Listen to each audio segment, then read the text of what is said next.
सभी पत्रकार बंधुओं को नमस्कार। आज की ये प्रेस वार्ता बहुत महत्वपूर्ण है, इसलिए कि कैसे एक 3 बार से निर्वाचित, प्रचंड बहुमत से निर्वाचित दिल्ली के मुख्यमंत्री को देश की मोदी सरकार जेल में हिटलर शाही की तरह रखना चाहती है। हिटलर शाही के नियम लागू करके रखना चाहती है। दिल्ली की तिहाड़ जेल को गैस चैम्बर में तब्दील करना चाहती है। जो न्यूनतम मानव अधिकार है किसी व्यक्ति के, जो न्यूनतम अधिकार बड़े से बड़े अधिकारियों को, अपराधियों को भी दिए गए हैं, बड़े से बड़े खूंखार अपराधियों को भी दिए गए हैं। बड़े से बड़े खूंखार अपराधी भी अपने परिवार से बात कर सकते हैं, अपने वकीलों से भी बात कर सकते हैं। वो अधिकार भी नरेंद्र मोदी जी छीन रहे हैं। और ये बात मैं इसलिए कह रहा हूं कि अभी 2 दिन पहले अपने वकील से मुलाकात की अरविंद जी ने, और उस मुलाकात के दौरान उन्होंने एक संदेश भेजा कि जो चुने हुए विधायक हैं, जिसको दिल्ली की जनता ने चुना है, वो अपने क्षेत्र में जाए, प्रतिदिन अपने क्षेत्र में जाए, जनता की समस्याओं को सुने और उसका समाधान करें। इसमें क्या गलत बात है? मतलब जनता की समस्याओं को सुने और उसका समाधान करें। ये एक मुख्यमंत्री संदेश नहीं देगा तो कौन देगा? और इस संदेश मात्र के ऊपर उनके खिलाफ इंक्वायरी बिठा दी गई है। इसकी जांच कराई जा रही है और यह धमकी दी जा रही है कि आपकी पारिवारिक मुलाकात, यानी आपकी जो अपने परिवार से मुलाकात होती है, वो भी बंद हो जाएगी। अपने वकील से जो आपकी मुलाकात होती है वो भी बंद हो जाएगी। कितनी खतरनाक बात है, जरा सोचिएगा। अरविंद केजरीवाल जेल में रह के अपने परिवार का हालचाल नहीं ले सकते। अरविंद केजरीवाल जेल में रहकर अपने बीमार बूढ़े मां बाप का हालचाल नहीं ले सकते। उनके बारे में जानकारी नहीं ले सकते कि उनकी तबीयत कैसी है, ठीक है कि नहीं है। अरविंद केजरीवाल अपने वकीलों से अगर बात नहीं करेंगे तो अपना केस लड़ेंगे कैसे? किस जुर्म की सजा दे रहे हो आप अरविंद केजरीवाल को? यह कि उन्होंने दिल्ली के 2 करोड़ लोगों की सेवा की, यहां के बच्चों को अच्छी शिक्षा देने का काम किया, मुफ्त बिजली, मुफ्त पानी, मुफ्त बस की यात्रा, मुफ्त तीर्थ यात्रा, बुजुर्गों के चेहरे पे खुशी लाने का काम किया, माताओं बहनों को 1000 रुपए की आर्थिक सहायता देने की घोषणा की। यह उनका अपराध है और इसके कारण आप उनको सजा देना चाहते हैं। लीगल मुलाकात होती है तो आप जान के हैरान हो जाएंगे, 8-10 पुलिस वाले उस लीगल मुलाकात में उनको घेरे खड़े रहते हैं। बताइए दुनिया के किस नियम में लिखा हुआ है? वकील से अगर बात करेगा उसका मुवक्किल, तो उस दौरान उसकी बातचीत को कोई सुन नहीं सकता। यह जेल का नियम है। कहीं भी, सिर्फ दिल्ली की बात नहीं कर रहा हूं, कहीं भी वकील और जो आरोपी है उसके बीच की बातचीत को कोई सुन नहीं सकता। यह कानूनी प्रावधान है और बावजूद इसके आप 8-10 पुलिस वालों को अगल बगल खड़ा कर देते हैं। तो आप करना क्या चाह रहे हैं? क्या दिल्ली की तिहाड़ जेल को आप हिटलर के गैस चैम्बर में तब्दील करना चाहते हैं? क्या दिल्ली की तिहाड़ जेल को आप यातना घर के रूप में तब्दील करना चाहते हैं? एक मुख्यमंत्री दिल्ली की जनता की सेवा के लिए अपने विधायकों को संदेश नहीं भेज सकता कि भाई उनकी समस्याएं सुनो और समाधान करो? आप अरविंद केजरीवाल को इमोशनली तोड़ना चाहते हैं। आप अरविंद केजरीवाल को यातनाएं देकर झुकाना चाहते हैं। आप अरविंद केजरीवाल को तोड़ने की कोशिश जो कर रहे हैं वो कोशिश नाकाम रहेगी। अरविंद केजरीवाल टूटेगा नहीं, याद रखिएगा। मोदी जी याद रखिएगा, इन यातनाओं से कुछ फर्क पड़ने वाला नहीं है। अरविंद केजरीवाल टूटेगा नहीं, लेकिन इसका एक एक जवाब दिल्ली की महान जनता आपसे लेगी। दिल्ली के 2 करोड़ लोग आपसे जवाब लेंगे इसका। हमने तो कहा है कि जेल का जवाब वोट से दीजिए, इन यातनाओं का जवाब वोट से दीजिए, और पूरे देश की जनता ये जो आप कर रहे हैं इसका जवाब अपने वोट की ताकत से देगी। आपका कोई प्रश्न हो तो आप पूछ सकते हैं। आज आप तिहाड़ जेल मिलने जाने वाले थे, क्या राहत समय दिया गया, परिवर्तन हुआ है क्या पूरा मामला? उसमें कोई नया समय दिया गया है, लेकिन ये बड़ी हास्यास्पद बात है कि एक मुख्यमंत्री को और दिल्ली के एक सांसद को मुलाकात करने के लिए टोकन नंबर अलॉट कर दिया गया। भाई टोकन नंबर जब आपने अलॉट कर दिया तो उसके बाद मुलाकात कैसे कैंसिल कर सकते हैं? टोकन नंबर तो आपने दे दिया। इसीलिए मैं कह रहा हूं जेल के अधिकारी अपनी ओर से काम नहीं कर रहे हैं, मोदी सरकार के दबाव में काम कर रहे हैं। मोदी सरकार के दबाव में काम कर रहे हैं। तो आपने टोकन नंबर दे दिया और फिर आपने कैंसिल कर दिया। एक मुख्यमंत्री पंजाब के, एक सांसद दिल्ली के सामान्य तरीके से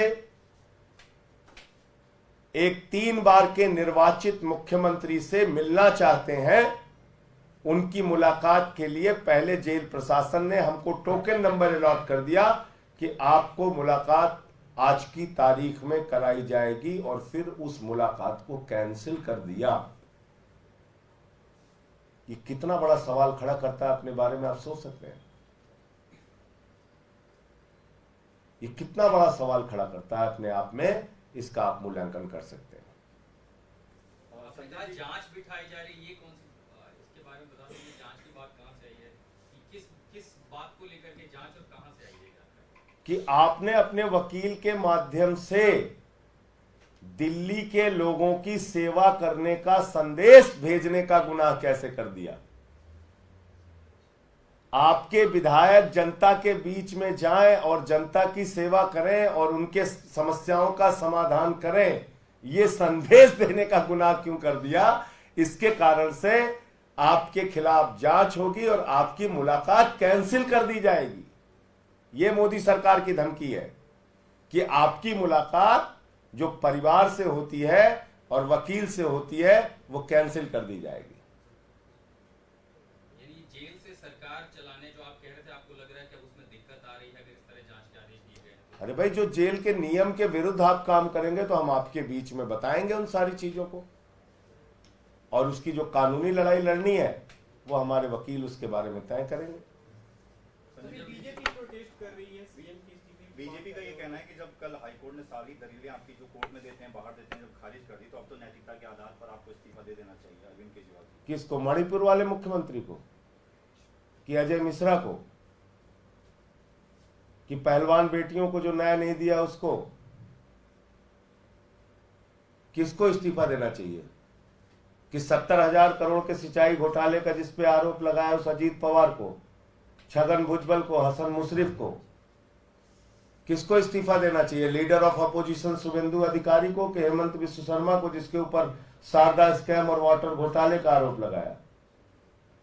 जमीन घोटाले में जो नारायण राणे शामिल है उसको इस्तीफा देना चाहिए। नैतिकता आप केजरीवाल को सिखा रहे हैं। भाजपाई, एक नंबर के बेईमान, हिंदुस्तान की सबसे भ्रष्ट पार्टी, लाखों करोड़ का चंदा और हेर फेर करने वाली पार्टी, जिन्होंने 15 लाख करोड़ रुपए पूंजीपतियों का माफ किया, जिन्होंने नोटबंदी का घोटाला किया, जिन्होंने बैंक के सेटलमेंट के नाम पे 3,53,000 करोड़ रुपए चंद पूंजीपतियों का माफ कर दिया, जिन्होंने अपने एक दोस्त के लिए, अडानी के लिए हिंदुस्तान की सारी संपत्तियां नीलाम कर दी। बिजली हो, पानी हो, सेल हो, कोल हो, रेलवे हो, एयरपोर्ट हो, पोर्ट हो, सब उसी एक व्यक्ति को दे दिया। वो हमें नैतिकता सिखा रहे हैं। हिंदुस्तान के 82 करोड़ लोग 5 किलो राशन पे जिंदा हैं, और उनका दोस्त प्रधानमंत्री नरेंद्र मोदी का पूरे देश की संपत्ति लूटेगा और 2.5 लाख करोड़ रुपए का कर्जा लेके घूमेगा। हमको नैतिकता सीखनी है भाजपाइयों से, बंगारू लक्ष्मण की पार्टी से। यह सिखाएंगे नैतिकता उस अरविंद केजरीवाल को जिसने IRS की नौकरी को लात मार दिया। उस अरविंद केजरीवाल को यह नैतिकता सिखाएंगे जिन्होंने 49 दिन की मुख्यमंत्री की कुर्सी को लात मार दिया। 49 दिन के मुख्य, चपरासी की नौकरी कोई नहीं छोड़ता। मुख्यमंत्री बने थे पहली बार दिल्ली के, 49 दिन के बाद लात मार दिया उस कुर्सी को। आज सवाल नैतिकता का नहीं है, याद रखिएगा, बार बार मैं इस बात को कह रहा हूं, याद रखिएगा इस बात को। नैतिकता का सवाल ही नहीं है। नैतिकता का सवाल होता तो सबसे पहले कारगिल के फौजी की पत्नी, जहां पे निवस्त करके घुमाई गई, मणिपुर में दंगे हो रहे हैं 1 साल से, वहां पे इस्तीफा होता। नैतिकता का सवाल होता तो अजय मिश्रा टेनी का लड़का जो 4 किसानों को कुचल के मार देता है, उसका इस्तीफा होता।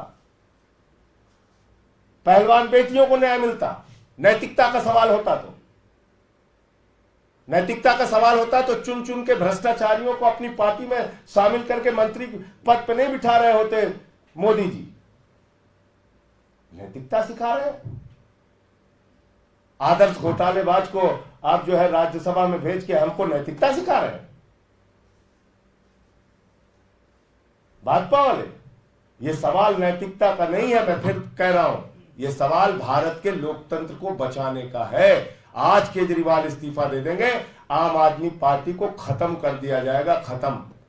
सारे विधायकों को तोड़ा जाएगा, जेल में डाला जाएगा, हमारे मंत्रियों को जेल में डाला जाएगा, पंजाब के मंत्रियों को, विधायकों को जेल में डाला जाएगा, पंजाब के मुख्यमंत्री को जेल में डाला जाएगा, उनसे इस्तीफा मांगा जाएगा, स्टालिन को जेल में डालेंगे, विजयन को डालेंगे, सिद्धारमैया को डालेंगे, रेवंत रेड्डी को डालेंगे, ममता बनर्जी को डालेंगे, पूरे देश के विपक्षी पार्टियों को खत्म करेंगे, अखिलेश यादव को जेल में डालेंगे, तेजस्वी को जेल में डालेंगे। तुम्हारी चप्पल उठाने के लिए बने हम लोग? देश में दादागिरी करोगे? नैतिकता सिखा रहे हो हमें।